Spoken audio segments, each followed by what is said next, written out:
Hello guys, कैसे हैं आप लोग? वो सो अच्छे होंगे। आज जिस कहानी पर बात करने जा रहे हैं वो रेडिट पर पोस्ट की गई थी। प्राइवेसी रीजंस की वजह से ओरिजिनल पोस्टर का नेम तो डिस्क्लोज नहीं करूँगा, इसलिए हम जिसकी कहानी है उसे ईथन बुलाएंगे और मैं इसको उसके ही पर्सपेक्टिव से नरेट करूँगा। तो ध्यान से सुनना। मेरा नाम ईथन है। जब मैं छोटा था, अराउंड 4 से 10 साल के बीच, तो मैं हर रोज़ स्कूल के बाद एक ही शो देखता था। लोगों के लिए शायद वो सिर्फ बच्चों का एक नॉर्मल सा कार्टून था, लेकिन मेरे लिए वो कुछ और था। मेरा डेली रूटीन, मेरा कंफर्ट और सब कुछ। शो का नाम था डैंडीज वंडरस एडवेंचर। डैंडी एक एंथ्रोपोमॉर्फिक डैंडेलियन था, मतलब कि एक ऐसा फ्लावर जिसके कैरेक्टरिस्टिक्स ह्यूमन जैसे हैं, सिंपली जैसे और कार्टून्स में होता है, like Tom and Jerry. Dandy हमेशा मुस्कुराता था और उसकी 2-3 बहनें भी थी, रोजी, डेजी और ब्लू बोनी। हर एपिसोड एक ही तरीके से शुरू होता था। वही हिल पर दौड़ते, अपनी लीफ हील्स क्लिक करते और कैमरे की तरफ देखकर सिर्फ एक क्वेश्चन पूछते, हाउ वॉज योर डे। फिर वो 5 सेकंड्स वेट करते। अगर तुमने अच्छा बताया तो वो दैट्स टेरिफिक बोलते, और अगर कुछ बेकार हुआ हो तो उनकी सिर्फ एक लाइन रहती थी, ये तो बहुत शर्म की बात है ना। मेरी दुनिया काफ़ी प्रिडिक्टेबल थी। सुबह स्कूल, शाम को होमवर्क वगैरह, फिर टीवी पर वही शो। मैंने उनको अपने डेली की बातें बताता, छोटी छोटी जीत और छोटी छोटी लड़ाई। अगर उनका जवाब मेरे मूड से मैच भी नहीं करता, फिर भी मेरे को अच्छा लगता कि कोई तो सुन रहा है। वॉइस से लेकर मैनर्स तक सब उन्होंने सिखाया। मेरे माँ बाप की तरह थे वो। शूज़ के लेसेस को टाई करना, कैसे पोलाइटली बात करे लोगों से और लोगों को कैसे अप्रोच करे, सब उन्होंने ही सिखाया था। मेरी मम्मी सर्जन थी, दिन भर हॉस्पिटल में बिजी रहती थी, और मेरे पापा मेरे पैदा होने से पहले ही एक चोरी में मारे गए थे। घर पर यूजुअली अकेला मैं ही रहता था, इसलिए डैंडी और उसकी सिस्टर्स मेरी दुनिया थे। फिर एक दिन अचानक से सब कुछ बदल गया। मुझे आज भी वो दिन याद है जब बारिश हो रही थी। मैं स्कूल से घर आते ही सारे काम निपटा कर टीवी ऑन किया, जैसे हर रोज़ करता था। स्क्रीन पे वही हिल था, वही कलर्स थे और वही चेहरा। पर आज मुझे कुछ बोलना था। स्कूल में मेरी एक टीचर थी उस टाइम, उनका नाम कैरल था। तो जो मिस कैरल थी, उन्होंने मुझे बहुत तंग किया। वो मुझे आउटकास्ट समझती थी। आउटकास्ट मतलब बेसिकली और लोगों से अलग, एबनॉर्मल जैसे। और एक बच्चे ने उनको मेरे डैड की डेथ के बारे में भी बता दिया था। मिस कैरल ने मेरे सामने काफ़ी बुरी बातें बोली मेरे डैड के बारे में। ये सब सुनकर मुझे रोना आया और बहुत बुरा भी लगा और गुस्सा भी आया, लेकिन मैं कुछ नहीं बोल पाया उस टाइम। तो अब जब मैं टीवी के सामने बैठा था और उनको सब बताना चालू कर दिया, कैसे वो टीचर मुझे धक्का देती और कैसे लोग मुझे दर्द देते, कैसे मैं अकेला हूँ। मैंने जब ये सब बता दिया तो मैंने नोटिस किया कि कोई आंसर नहीं आया। 5 सेकंड से ज़्यादा हो चुके थे। यूजुअली म्यूज़िक चालू हो जाता था और कोई छोटा सा रिएक्शन आ जाता था, लेकिन वहाँ कुछ नहीं था। पूरी तरीके से खामोशी थी। मैंने जब टीवी में ध्यान से देखा तो उनके चेहरे बदल गए थे। न कोई स्माइल, न कोई तरस वाले एक्सप्रेशन जो यूजुअली होते थे। सब एकदम गुस्से में थे। सबके फेस एकदम जैसे हम गुस्से में टाइट कर लेते वैसे थे, जैसे किसी ने उनसे उनका सब कुछ छीन लिया हो। और वो डैंडी, वो सबसे ज़्यादा गुस्से में था। फिर अचानक से डैंडी बोलता, कितना बदतमीज़ है। उसकी आवाज़ ऐसा लग रहा था कि वो गुस्से में किसी को सुना रहा हो। ब्लू बोनी, जो कि डैंडी की बहन थी, वो एकदम से कैमरे की तरफ आई और अपने आर्म्स क्रॉस करी कैमरे पर, और उसकी आंखों में आंसू और शिकायत थी। धीरे से वो बोली, ऐसे लोग बहुत बुरे होते हैं, है ना। बोनी के ये बोलते ही अचानक से सीन कट हुआ और एपिसोड स्कूल कैफेटेरिया में चालू हुआ। वहाँ एक साइड कैरेक्टर मिस विल्किंस को पॉइंट किया गया और सब लोग उसके बारे में बोल रहे जैसे वो शो की विलेन हो। डैंडी ने सीधा मेरी तरफ देखा और बोला, कभी कभी अपने को बुली से बचाने के लिए उनको एक ऐसा सबक सिखाना पड़ता जो उन्हें तुमसे भिड़ने से पहले 2 बार सोचने पर मजबूर कर दे, है ना बच्चों। वो शो में जितने भी बच्चे थे उन सब ने मिलकर हाँ बोला। फिर ब्लू बोनी ने पूछा, पर तुम उसकी वजह से मुश्किल में पड़ जाओगे। तो सब ने कामली एक जवाब दिया, इतना तो वर्थ है बुली से छुटकारा पाने के लिए। वो डैंडी और बच्चों की कही हुई बातें मेरे अंदर कुछ चेंज करने वाली थी। पहली बार मेरी सेफ प्लेस मुझे कुछ अनसेफ सिखा रही थी। मेरा दिमाग में ये सब सीधा सीधा आया, अगर मैं कुछ करूँगा तो टीचर खामोश हो जाएगी। पर मैं जानता था टीचर को हार्म करने से मेरी मुश्किलें कम नहीं, उल्टा और बढ़ जाएंगी। पर उसी रात सब कुछ और क्रीपी हो गया, इतना कि अब मैं लिखते टाइम भी मेरे को गूज़बम्स आ रहे हैं। वो शो देखने के बाद मैं सोने चला गया।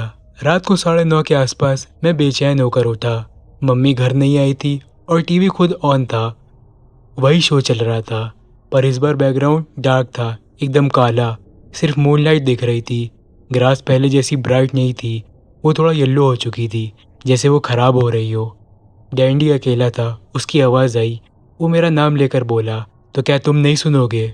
उसकी आवाज़ पहले जैसी नहीं थी, बिल्कुल भी नहीं। फिर उसकी सिस्टर्स फ्रेम में आ गई, पर ये लोग सिंपैथेटिक नहीं थे।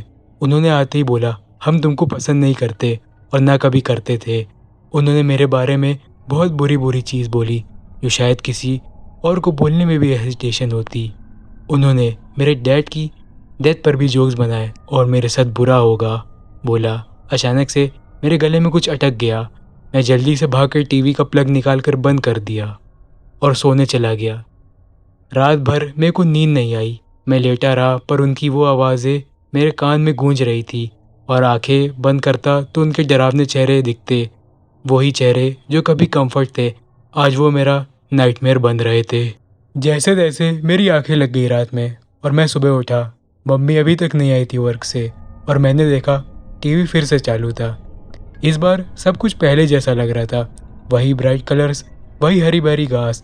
लेकिन एक चीज़ अलग थी, उनके चेहरे।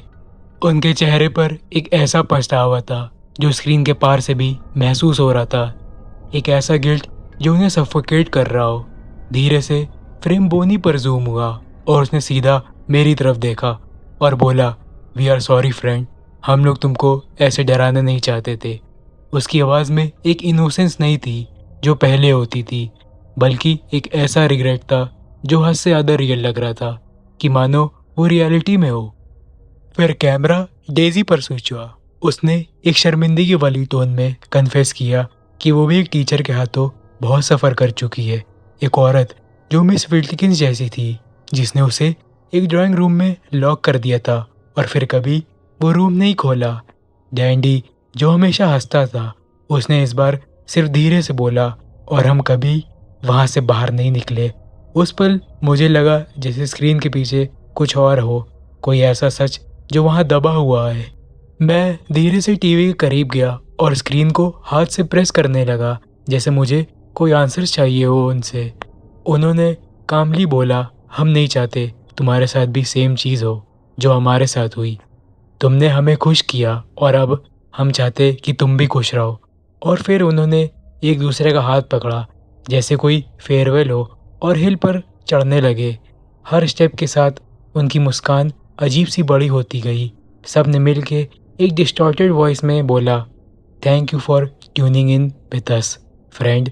और स्क्रीन पर सिर्फ एक लाइन फ्लैश हुई और लिख कर आया, द एंड। और फिर टीवी स्टैटिक हो गया, जैसे बारिश में पहले टीवी कनेक्शन कट हो जाता था, वैसे हो गया। उन्होंने मुझे एकदम छोड़ दिया और मैं अंदर से टूट गया। मेरे को बहुत रोना आया।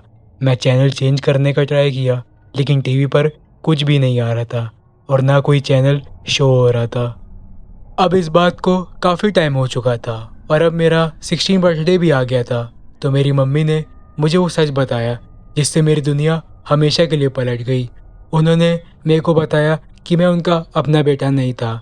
मेरे असली पेरेंट्स एक एक्सीडेंट में मर गए थे और जब मैं 1 साल का था तो मुझे अडॉप्ट किया गया था मिस विल्किंस के घर। हाँ, ये वही मिस विल्किंस है जिसकी बात डेजी ने टीवी में की थी काफ़ी साल पहले उसी शो पर। और मेरी मम्मी ने मुझे बताया वो औरत एक बहुत डरावनी इंसान निकली। न्यूज़ पर रिपोर्ट्स में लिखा था उसने अपने फॉस्टर बच्चों को लॉक करके उनकी ज़िंदगी ख़त्म कर दी, बिना खाना पानी के और टॉर्चर करके। जब मैंने इसके बारे में आर्टिकल्स देखे तो मेरी सांस थम गई, क्योंकि विक्टिम्स के नेम थे रोजलीन मैथ्यूज़, बॉर्नाबेल ली, डेजी मैकमिलन और डैनियल मोरेलो। मेरे दिल ने एक झटका खाया। रोजी, बोनी, डेजी और डैनियल, ये सब तो वही नेम है और शायद से वही लोग। मैं पागल की तरह इंटरनेट पर डैंडीज वॉन्डरस एडवेंचर सर्च करने लगा, लेकिन कुछ नहीं मिला, एक रिकॉर्ड भी नहीं। जैसे वो शो कभी एग्जिस्ट ही नहीं करता था। मेरे दिमाग में एक ही सवाल घूमता रहा, क्या मैं हेलुसिनेशन देख रहा था या कोई डेजा वू। लेकिन सबसे बड़ी बात, न्यूज़ आर्टिकल्स में वो ड्राइंग्स अटैच थी, छोटे बच्चों की बनाई हुई फ्लावर्स वाली। और वही स्केचेस मेरे दिमाग में अभी तक दिख रहे हैं, हर एक पेटल, हर स्माइल, हर लाइन, जैसे वो लोग स्क्रीन से निकलकर मेरे पास आ गए हो। इस बात को अब काफ़ी टाइम हो चुके हैं और अब मैं 28 का हो गया हूँ और एक एनिमेटर बन चुका हूँ। कल ही के दिन मेरी एक पिच अप्रूव हुई, एक नया प्रोजेक्ट जिसका नाम है डैंडीज वॉन्डरस एडवेंचर। लेकिन ये कोई सिंपल कार्टून नहीं होगा, ये उन बच्चों के लिए होगा जिनके चेहरे स्टैटिक के अंदर छुप गए, जिनकी आवाज़ दुनिया ने कभी नहीं सुनी, चाहे असली शो एग्जिस्ट करता था या नहीं। लेकिन एक चीज़ तो क्लियर है, उन्होंने मुझे तोड़ के बनाया। उन्होंने मुझे दिखाया कि इनोसेंस भी कभी कभी ज़िंदा नहीं रहती, और फिर मुझे अकेले छोड़ दिया। लेकिन मैं उनकी कहानी ऐसे ख़त्म नहीं होने दूंगा। कल मुझे एक एनवलप मिला जिस पे कोई स्टैम्प नहीं था और ना ही कोई रिटर्न एड्रेस, सिर्फ एक लाइन लिखी थी, फ्रॉम योर फ्रेंड्स। अंदर एक पुराना येलो पेपर था, जैसे कोई नोटबुक के अंदर घिसा हुआ पेज हो, पर उसमें एक अजीब चीज़ थी। क्रेयॉन से बनाई गई ड्राइंग्स न्यू लग रही थी, जैसे किसी ने अभी बनाई हो।